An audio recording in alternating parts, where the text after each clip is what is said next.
Welcome to gradient. ഫിസിക്സിലെ sound and waves എന്ന ചാപ്റ്ററിൻ്റെ 4ാമത്തെ ക്ലാസ്സാണ് ഇന്നത്തേത്. അപ്പോൾ ഇതിനു മുന്നേ വരെയുള്ള ക്ലാസ്സുകളിൽ നമ്മൾ എന്തൊക്കെ കാര്യങ്ങൾ പഠിച്ചു എന്നുള്ളത് നിങ്ങൾക്ക് ഓർമ്മയുണ്ടാകുമെന്ന് വിശ്വസിക്കുന്നു. ഇന്നിപ്പോൾ ഞാൻ റിവിഷൻ ഒന്നും ചെയ്യുന്നില്ല, നേരെ ടോപ്പിക്കിലോട്ട് പോവുകയാണ്. കാരണം ഇന്നത്തെ ടോപ്പിക്ക് നമ്മൾ ഇതുവരെ പഠിച്ചതിൻ്റെ ഒരു കണ്ടിന്യൂഷൻ അല്ല, കുറച്ച് പുതിയൊരു ടോപ്പിക്കാണ് വരുന്നത്. അതായത് നമ്മൾ ഇന്ന് സൗണ്ടിൻ്റെ കുറച്ച് പ്രോപ്പർട്ടീസിനെ പറ്റി പഠിക്കാൻ പോവുകയാണ്. അതിൽ നമ്മൾ ആദ്യം പഠിക്കാൻ പോകുന്ന പ്രോപ്പർട്ടിയാണ് റിഫ്ലക്ഷൻ ഓഫ് സൗണ്ട്. എന്താണ് ശബ്ദത്തിൻ്റെ റിഫ്ലക്ഷൻ? അതായത് പ്രകാശത്തെ പോലെ തന്നെ അല്ല. ഇപ്പം നിങ്ങൾ എന്നെ കാണുന്നത് എന്തുകൊണ്ടാണ്? ഇവിടെ ഉള്ള ലൈറ്റ് സോഴ്സ് എൻ്റെ മുഖത്ത് തട്ടി അത് തിരിച്ച് ഈ പറയുന്ന ക്യാമറയിലോട്ട് വന്ന് അത് ഡിജിറ്റലായിട്ട് മാറിയിട്ടൊക്കെയാണ് നിങ്ങൾ കാണുന്നത് അല്ലേ. അപ്പോൾ ലൈറ്റ് എന്ന് പറയുന്നത് തട്ടി റിഫ്ലക്റ്റ് ചെയ്യുമെന്നുള്ള കാര്യം നമ്മൾ വളരെ ചെറിയ ക്ലാസ് തൊട്ടേ പഠിച്ചിട്ടുണ്ട്. അപ്പോൾ അതുപോലെ തന്നെ ലൈറ്റിനെ പോലെ തന്നെ ശബ്ദത്തിനും എന്ത് ചെയ്യാനുള്ള കഴിവുണ്ട്? റിഫ്ലക്റ്റ് ചെയ്യാനുള്ള കഴിവുണ്ട്. അതിനെയാണ് നമ്മൾ റിഫ്ലക്ഷൻ ഓഫ് സൗണ്ട് എന്ന് വിളിക്കുന്നത്. ഈ ഒരു എക്സാമ്പിൾ നോക്കിയാൽ നമുക്ക് കാണാൻ പറ്റും. ഈ പറയുന്ന ആ ഒരു ടൈം പീസിൻ്റെ സൗണ്ട് നേരെ പോയി ഇവിടെ കാണുന്ന സ്മൂത്ത് ആയിട്ടുള്ള സർഫസ് കണ്ടോ.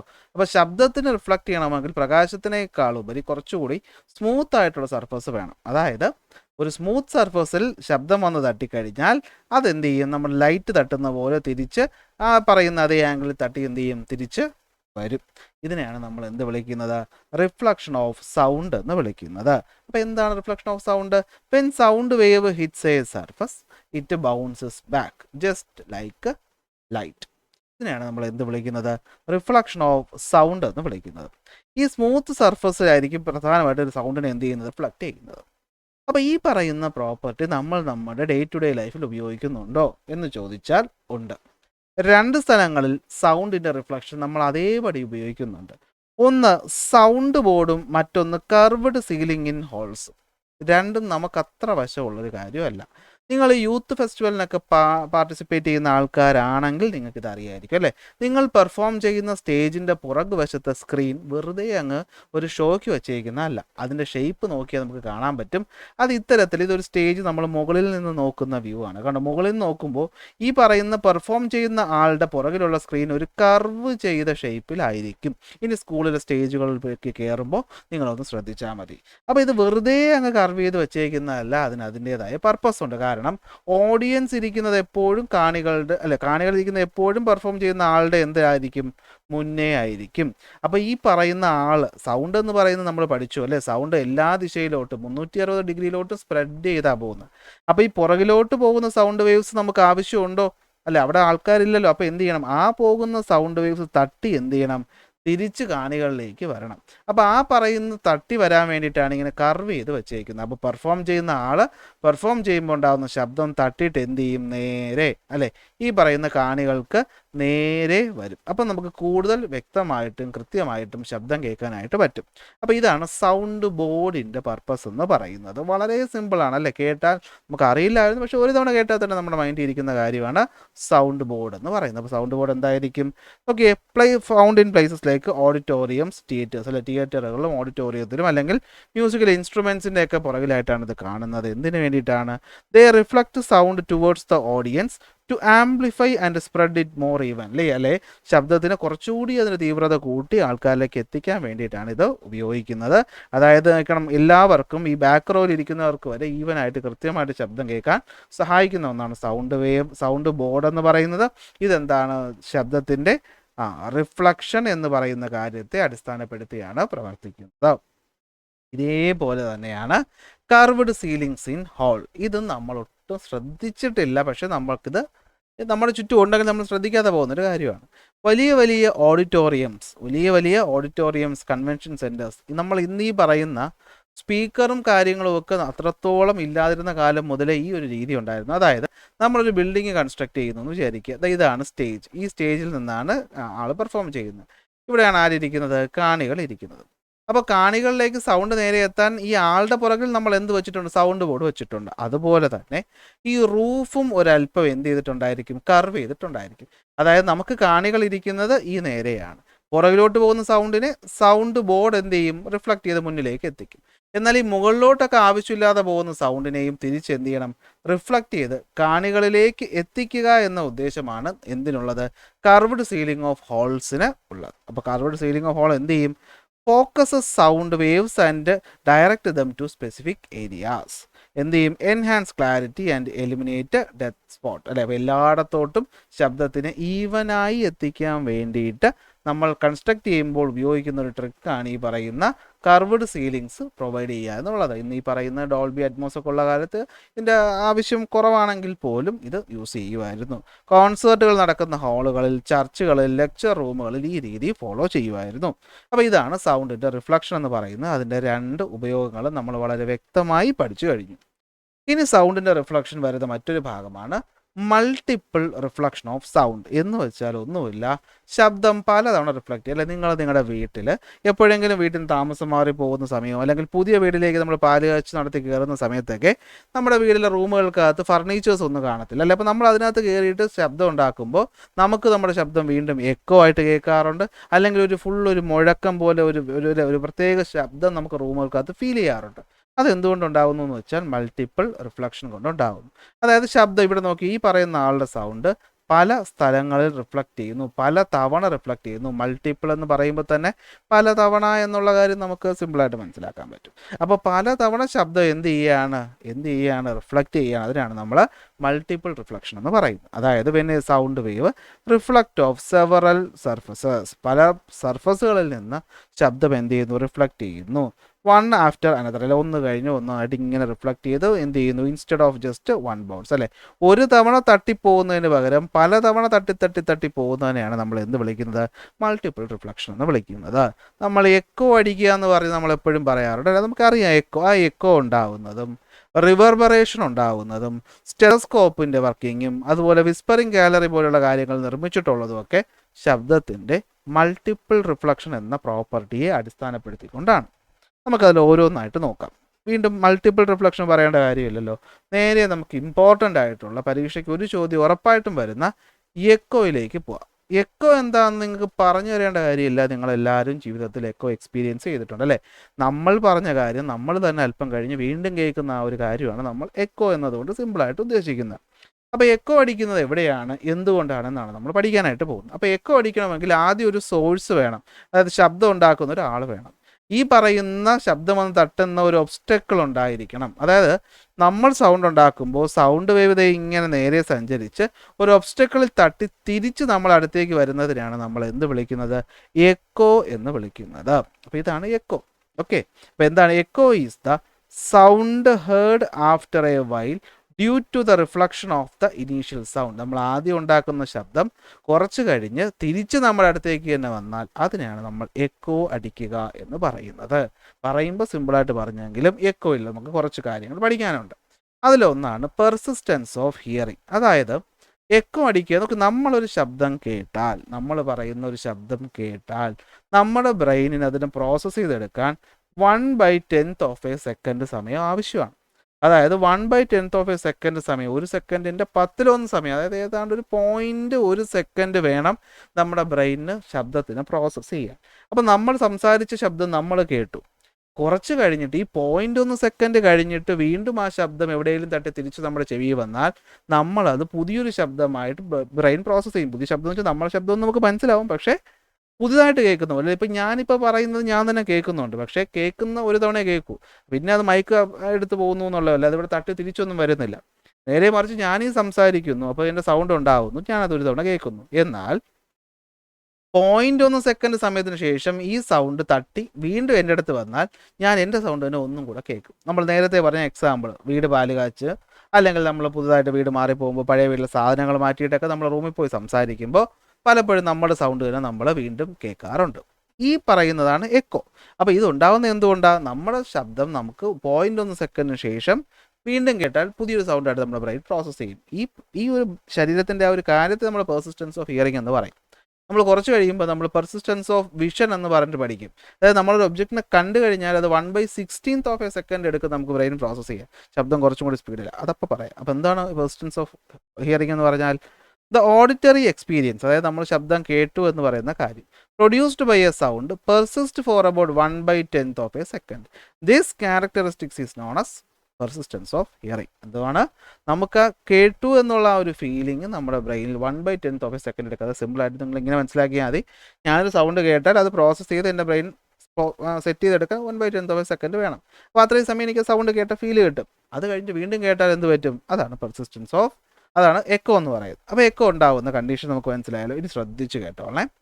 നമ്മുടെ ചുറ്റും എയറാണ് അല്ലേ, നമ്മൾ നിൽക്കുന്ന ഭൂമിയിലാണ്, അറ്റ്മോസ്ഫിയറിലുണ്ട്, നമ്മുടെ ചുറ്റും എയറാണുള്ളത്. എയറിലൂടെ സൗണ്ടിന് സഞ്ചരിക്കാൻ വേണ്ട വേഗത കാണാതെ പഠിച്ചു വെച്ചോ, 343 മീറ്റർ പെർ സെക്കൻഡ്. എത്രയാണ്? 343 മീറ്റർ പെർ സെക്കൻഡ്. ഇത്രയും സ്പീഡിൽ സൗണ്ട് എന്ത് ചെയ്യും? സഞ്ചരിക്കും. പെർസിസ്റ്റൻസ് ഓഫ് അല്ലെ, ഒരു ശബ്ദം നമ്മൾ കേട്ടാൽ നോക്കിയേ, your ear can distinguish 2 separate sound if they are delayed by 0.1 second. അതായത് ഒരു സൗണ്ട് കേട്ട് 0.1 സെക്കൻഡ് കഴിഞ്ഞിട്ട് ആ സൗണ്ട് തട്ടി വീണ്ടും വന്നാൽ നമുക്കത് മറ്റൊരു സൗണ്ടായിട്ട് കേൾക്കാനായിട്ട് പറ്റും. ഇത്രയും ഓക്കെ ആണല്ലോ. ഇനി എക്കോയിലോട്ട് നമുക്ക് തിരിച്ചു വരാം. എക്കോ ഉണ്ടാവുന്നത് എങ്ങനെയാണ്? ഇനിയുള്ള പോയിന്റ് വളരെ ശ്രദ്ധിച്ച് കേൾക്കണം. ഒരു ആളുണ്ട്, ഒരു ഒബ്സ്റ്റക്കിളുണ്ട്. ശബ്ദത്തിന് സഞ്ചരിക്കാൻ 343 മീറ്റർ പെർ സെക്കൻഡ് സമയം അല്ലെങ്കിൽ വേഗതയിൽ സഞ്ചരിക്കാൻ പറ്റും. അപ്പം ഞാനൊരു സൗണ്ട് ഉണ്ടാക്കി, അത് 343 മീറ്റർ പെർ സെക്കൻഡ് എന്ന വേഗതയിൽ സഞ്ചരിച്ചു. എപ്പോഴാണ് എനിക്ക് എക്കോ അടിക്കുന്നത്? ഈ ശബ്ദം ഒരിടത്ത് പോയി തട്ടി തിരിച്ച് എൻ്റെ കാതിലേക്ക് എത്തണം. അപ്പം അങ്ങോട്ട് പോയ ഡിസ്റ്റൻസിന് ഞാൻ ഡി എന്നെടുത്താൽ അങ്ങോട്ട് വരുന്ന ഡിസ്റ്റൻസും എന്ത് തന്നെയായിരിക്കും? D.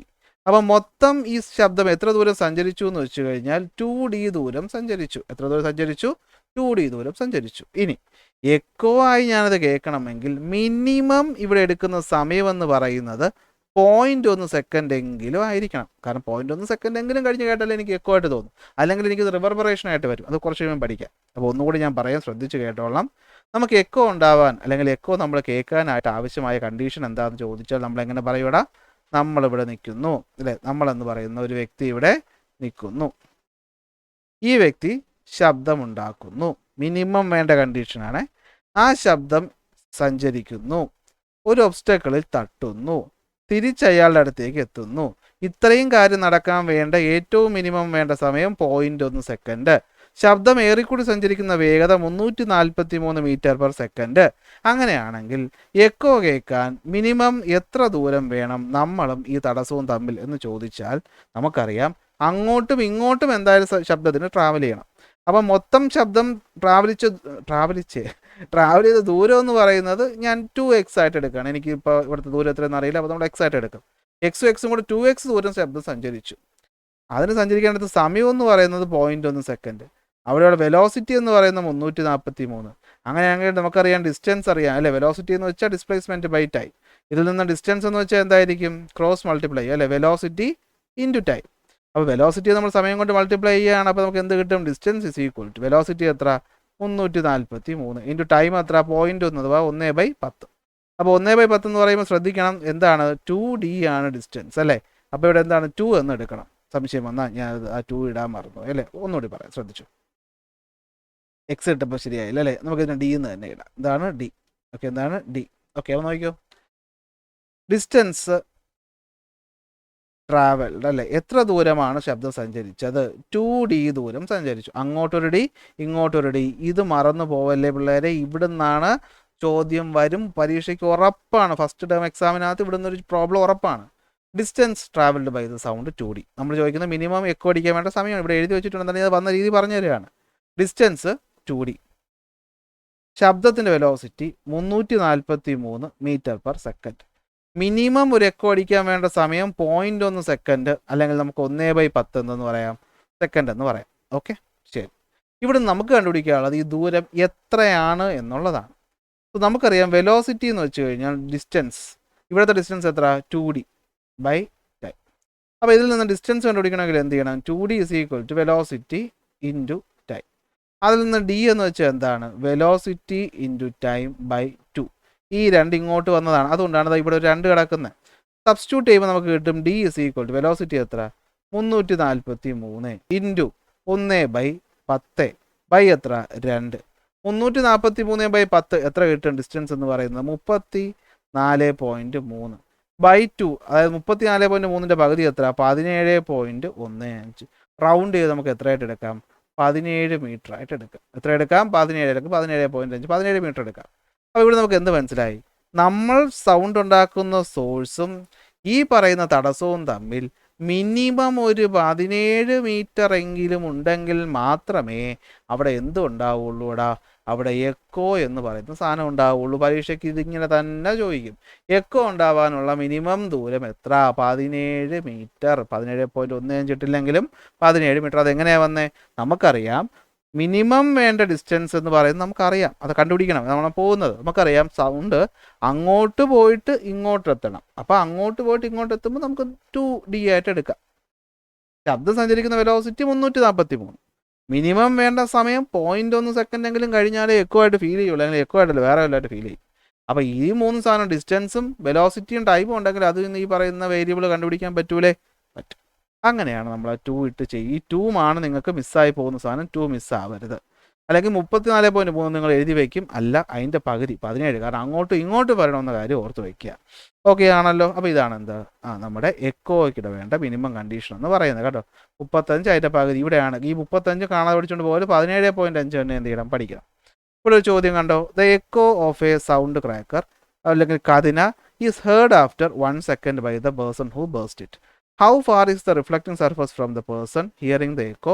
Speed is 350 meter per second. ഇങ്ങനത്തെ ഒരു ചോദ്യം വന്നാൽ നമ്മൾ എങ്ങനെ ചെയ്യുവടാ?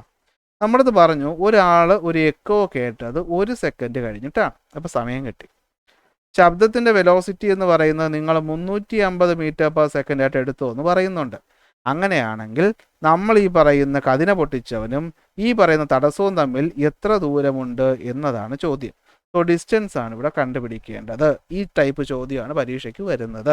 എങ്ങനെ കണ്ടുപിടിക്കും? നമുക്കറിയാം വെലോസിറ്റി എന്ന് പറഞ്ഞാൽ ഡിസ്റ്റൻസ് ബൈ ടൈം.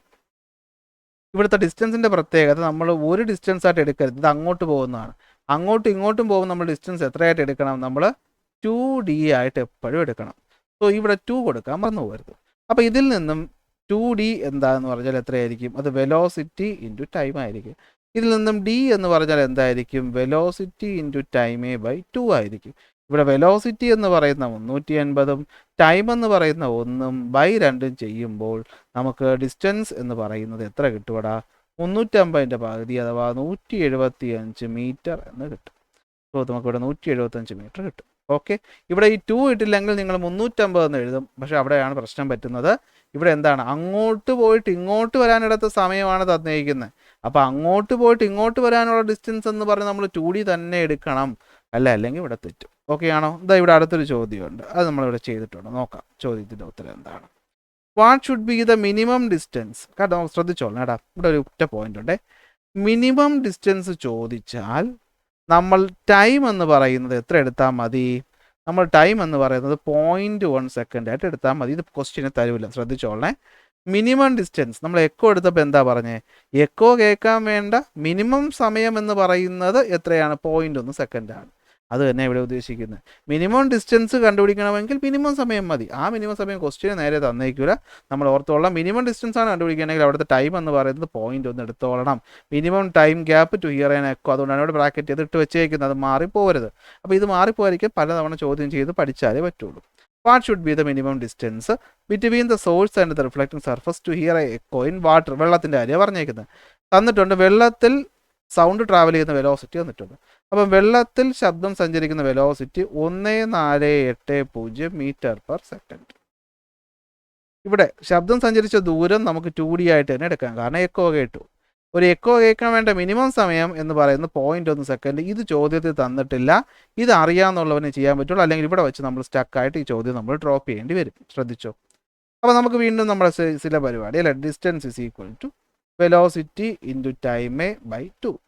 വെലോസിറ്റി എന്ന് പറയുന്നത് 1480 ഇൻറ്റു ടൈം എന്ന് പറയുന്നത് 0.1 അല്ലെങ്കിൽ 1/10 ബൈ എന്തുവാണ്? ബൈ 2. അപ്പോൾ നമുക്ക് എന്ത് കിട്ടും? 1480 ബൈ 10 എന്ന് പറയുമ്പോൾ 148. 148ൻ്റെ പകുതി 74 മീറ്റർ എന്ന് കിട്ടും. എത്ര കിട്ടും? 74 മീറ്റർ. ഓക്കെ. അപ്പോൾ ഇതാണ് നമ്മുടെ ഉത്തരം പറയുന്നത്. അപ്പോൾ ഈ ടൈപ്പ് ചോദ്യം കണ്ണും പൂട്ടി പഠിച്ചു വെച്ചോ. ഒരെണ്ണം പരീക്ഷയ്ക്ക് ടേം 1 ഉറപ്പ്. ടേം 1 ഉറപ്പായിട്ടും വരുന്ന ചോദ്യങ്ങളിൽ ഒന്ന് ഇതായിരിക്കും. ഉറപ്പാണ്. ഡൗട്ട് വേണ്ട ഉണ്ട്. ചെയ്ത് പഠിച്ചോ, 100% കിട്ടും. അപ്പം ഞാൻ പറഞ്ഞില്ലേ മിനിമം സൗണ്ട് കേൾക്കാൻ വേണ്ടത് എക്കോ കേൾക്കാൻ വേണ്ടത് 0.1 സെക്കൻഡാണ്. എങ്കിൽ 0.1 സെക്കൻഡിന് മുമ്പേ സൗണ്ട് വന്നാൽ എന്ത് പറ്റും? അല്ലേ, 0.1 സെക്കൻഡിന് മുമ്പേ സൗണ്ട് വന്നാൽ നമ്മളിവിടെ കേൾക്കുന്നതിൻ്റെ പേരാണ് റിവർബറേഷൻ. എന്തുവാണ്? റിവർബറേഷൻ. ഓക്കെ. റിവർബറേഷൻ എന്ന് വെച്ച് കഴിഞ്ഞാൽ okay it is the lingering of sound even after the original sound has ceased. അല്ലേ, നമ്മൾ ഇപ്പം നമ്മൾ എന്താ പറയുന്നത്, നമ്മളൊരു തിരക്കുള്ള ഒരു റെയിൽവേ സ്റ്റേഷനിൽ ചെന്ന് കയറി. വേണ്ട, നിങ്ങളുടെ ക്ലാസ് റൂമിൽ ടീച്ചറില്ലെന്ന് വിചാരിക്കുക. നിങ്ങൾ വെള്ളം കുടിക്കാൻ വേണ്ടി പുറത്തു പോയിട്ട് നിങ്ങൾ ആ ടീച്ചറില്ലാത്ത ക്ലാസ് റൂമിൽ ചെന്ന് കയറുമ്പോൾ അവിടെ ഈ ഒരു മുഴക്കം നിങ്ങൾ കേൾക്കാറുണ്ടോ? അല്ലേ, കുറേ ഈ പിന്നെ നമ്മളെ ടീച്ചേഴ്സ് ചോദിക്കാറില്ല, ചന്തയാണോ എന്ന് ചോദിക്കുന്ന പോലെ ഫുള്ള് ഈ പിള്ളേർ അങ്ങോട്ടും ഇങ്ങോട്ടും സംസാരിക്കുന്ന സൗണ്ട്. ഒരു സൗണ്ട് വ്യക്തമായിട്ട് കേൾക്കാനും പറ്റുമോ? ഒരു സൗണ്ട് വ്യക്തമായിട്ട് കേൾക്കാനും പറ്റില്ല, ഒരു ഫുൾ മുഴക്കം പോലെ കേൾക്കും. ഇതെന്ന് പറയുന്ന റിവർബറേഷനാണ്. ഇതെന്ന് പറയുന്നത് എന്തുവാണ്? റിവർബറേഷനാണ്. റിവർബറേഷൻ നല്ല രീതിയിൽ ഉപയോഗിച്ചിട്ടുള്ള ഒരു സ്ഥലമുണ്ട്. അതാണ് നമ്മുടെ ഗോൾ ഗുംബാസ്. എവിടെയാണ്? ബീജാപൂർ, കർണാടകയിലുള്ള ഒരു ഗോൾ ഗുംബാസ് എന്ന് പറയുന്ന സ്ഥലത്ത് ഒരു വിസ്പറിംഗ് ഗാലറി ഉണ്ട്. എന്തുണ്ട്? Whispering gallery. അതായത് ഇവിടെ നമ്മൾ എവിടെയെങ്കിലും ചെന്നിട്ട് ഒരു ചെറുതായിട്ട് പറഞ്ഞു കഴിഞ്ഞാൽ തന്നെ ആ ശബ്ദം മൾട്ടിപ്പിൾ റിഫ്ലക്ഷൻ വഴി ഇവിടെ എല്ലായിടത്തും എന്ത് ചെയ്യും? കേൾക്കും. Okay, even a small sound is produced inside the whispering gallery of the Gol Gumbaz in Bijapur, Karnataka. It can be heard repeatedly throughout the gallery. Multiple റിഫ്ലക്ഷന് ഒരു എക്സാമ്പിൾ. ഇതിൻ്റെ തന്നെ മറ്റൊരു ആപ്ലിക്കേഷൻ, അല്ലെ, ഇതിൻ്റെ തന്നെ ഒരു സംഭവം റിവർബറേഷൻ എന്ന് പറയുന്നത്. റിവർബറേഷൻ എന്ന് പറയുമ്പോൾ എന്ത് പറ്റും നോക്കി, ദ ലിങ്കറിങ് ഓഫ് സൗണ്ട്. അല്ലേ, ഒരു തവണ സൗണ്ട് കേട്ടിട്ട് വീണ്ടും അത് എന്ത് ചെയ്യണം? ഇങ്ങനെ മുഴങ്ങി കേൾക്കുകയാണ്. ക്ലാസ് റൂമിൽ സംഭവിക്കുന്ന ഇതാണ്. ഇങ്ങനെ തട്ടി പല സൗണ്ടുകൾ ഇങ്ങനെ ചെവി വന്നുകൊണ്ടിരിക്കുകയാണ്. അപ്പോൾ നമുക്ക് എന്ത് ചെയ്യാൻ പറ്റില്ല, ഒരു സൗണ്ട് വ്യക്തമായിട്ട് കേൾക്കാൻ പറ്റത്തില്ല. ഈ ഒരു സംഭവമാണ് എന്തെന്ന് പറയുന്നത്? റിവർബറേഷൻ എന്ന് പറയുന്നത്. ഇതൊക്കെ ഒഴിവാക്കാൻ വേണ്ടിയിട്ടാണ് നമ്മുടെ സിനിമാ തിയേറ്ററുകളിലോ ഹാളിലോ ഒക്കെ ചുവരുകൾ റഫാക്കി വയ്ക്കുന്നത്. എക്കോ കുറയ്ക്കാൻ ചെയ്യുന്നു എന്ന് പറയുന്നതും ഇത് തന്നെയാണ്. അതായത് സിനിമാ ഹാളുകളുടെ വാൾസ് ഒക്കെ റഫാക്കുന്നത് എന്തുകൊണ്ടെന്ന് വെച്ചാൽ എക്കോയും സൗണ്ടിൻ്റെ ഡിസ്റ്റോർഷനും അതുപോലെ റിവർബറേഷനും കുറയ്ക്കാൻ വേണ്ടിയിട്ടാണ്. അതായത് ഈ പറയുന്ന ലൈറ്റ് പോലെ സൗണ്ട് റിഫ്ലക്റ്റ് ചെയ്യണമെങ്കിൽ നല്ല എന്ത് വേണം? സ്മൂത്ത് ആയിട്ടുള്ള സർഫസ് വേണം. സർഫസ് റഫ് ആയാൽ അവിടെ നടക്കുന്നത് എന്തായിരിക്കും? അവിടെ ഡിഫ്യൂസ്ഡ് റിഫ്ലക്ഷൻ ആയിരിക്കും നടക്കുന്നത്. അപ്പോൾ സൗണ്ട് കൃത്യമായിട്ട് വരത്തില്ല, അതങ്ങ് സ്പ്രെഡായി പോയി എനർജി നഷ്ടപ്പെട്ട് അങ്ങ് പോകും. ഓക്കെ, അത് സൗണ്ടിനെ എന്ത് ചെയ്യും? സ്കാറ്റർ ചെയ്ത് കളയും. അപ്പോൾ സ്മൂത്ത് വാൾസ് ഉണ്ടെങ്കിൽ എന്ത് പറ്റും? അതെന്ത് ചെയ്യും? സൗണ്ടിനെ സ്ട്രോങ് യൂണിഫോമായിട്ട് റിഫ്ലക്റ്റ് ചെയ്ത് എക്കോയും ഓവർലാപ്പിങ്ങും റിവർബറേഷനും ഉണ്ടാക്കും. നല്ലൊരു കാര്യമാണോ? അല്ല.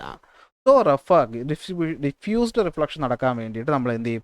സർഫസിന് റഫാക്കും. അക്വസ്റ്റിക് പാനലുകൾ, നിങ്ങൾ ഈ പറയുന്ന യൂട്യൂബേഴ്സിൻ്റെയൊക്കെ ചില സ്ട്രീമിങ്ങിൽ ഈ പറയുന്ന മുട്ട വയ്ക്കുന്ന ഒരു സാധനം പോലെ സംഭവം ഈ ചുവരുകളിൽ ഇങ്ങനെ ഒട്ടിച്ച് വെച്ചേക്കുന്നത്, ഇങ്ങനെ കൂർത്തിരിക്കുന്ന മുട്ട നമ്മളിങ്ങനെ അടുക്കി കടയിൽ വെച്ചേക്കുന്ന പോലെ തോന്നിക്കും. പക്ഷേ അതിൻ്റെ ഭംഗിയുള്ള സാധനം അക്വസ്റ്റിക് പാനലുകൾ. അതുപോലെ അക്വസ്റ്റിക് പാനലുകൾ, കാർപ്പറ്റ്, കർട്ടൻസ് ഒക്കെ ഉപയോഗിക്കുന്നത് എന്തിനാണ്?